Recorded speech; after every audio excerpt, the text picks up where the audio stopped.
What's up mga katekis? Nagbabalik na naman po kami para sa isang episode, and for today's kwentuhan, magbabalik tanaw tayo sa teknolohiya ng kahapon.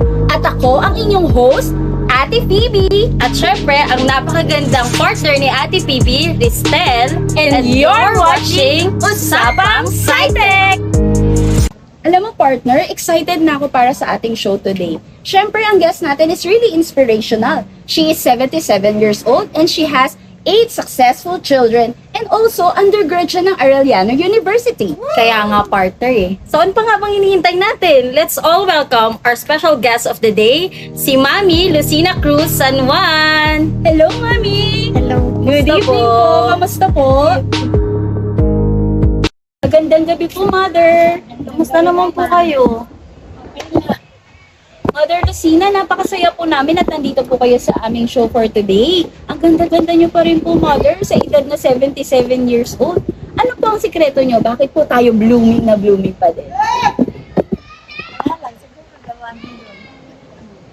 Oo nga po eh, a mother of 8 successful children. Sigurado po ako marami kayong kwento tungkol sa buhay. At syempre tungkol sa teknolohiya noon.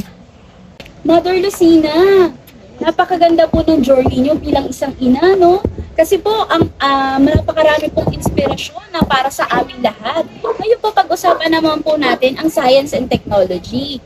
Noong po panahon ninyo, ano po ang alam nyo or hanggang ngayon po, ano po ang pagkakaalam nyo tungkol sa science and technology?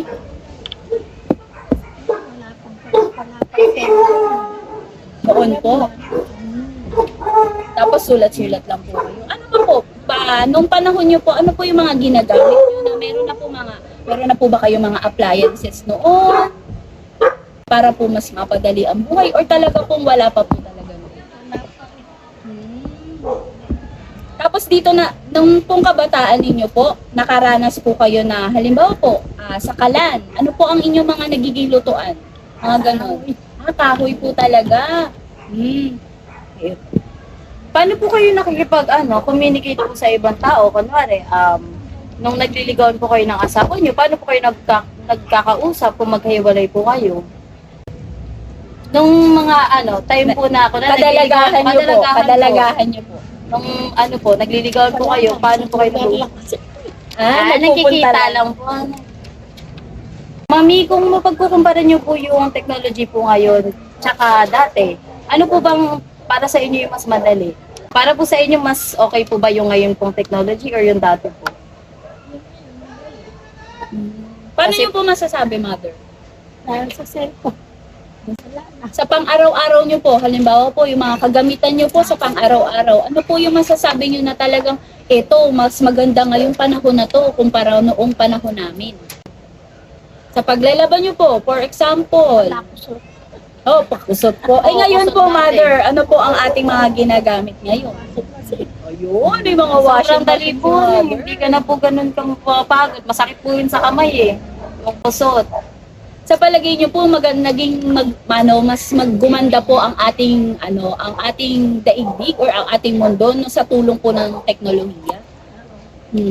Mas magaan na po Mas ngayon. magaan na po. Mother, huling tanong na po talaga.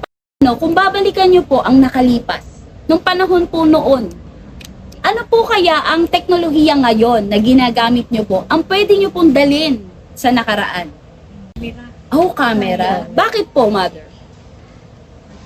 Yun lang Para po mak-capture po ninyo yung mga moments po noon, no? Para po Memories. yung memories nyo, mas lalo nyo pong matandaan hanggang ngayon. Ano po? Maganda yung nasabi niyo, Mami, no? Yung mga sagot niyo. Based kayo sa mga sagot niyo, na-apply talaga nga, or mas maganda talaga ngayon ang teknolohiya natin, no? Kasi mas napagaan nga yung buhay, mas napasimple.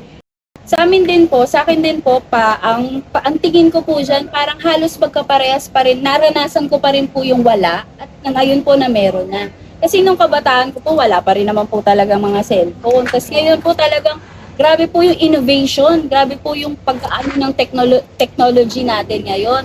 Ibang-iba na po talaga. Kaya maraming salamat po talaga sa inyo pong mga input sa amin, sa mga nasabi nyo po sa amin at naibahagi nyo po sa ating mga manonood. Maraming salamat po talaga sa inyo. Mother Lucina, muli po kami po ay nagpapasalamat sa inyong pagtugon po sa amin at meron po kayong oras para sa amin at yung mga kaalaman, mga kwento na noong nakalipas na panahon na atin pong nabalikan ngayon. Maraming salamat po. Napakarami po namin natutunan at for sure po ang ating mga manonood, napakarami din po mga natutunan. Maraming pong salamat sa pagpapaunlak niyo po sa amin.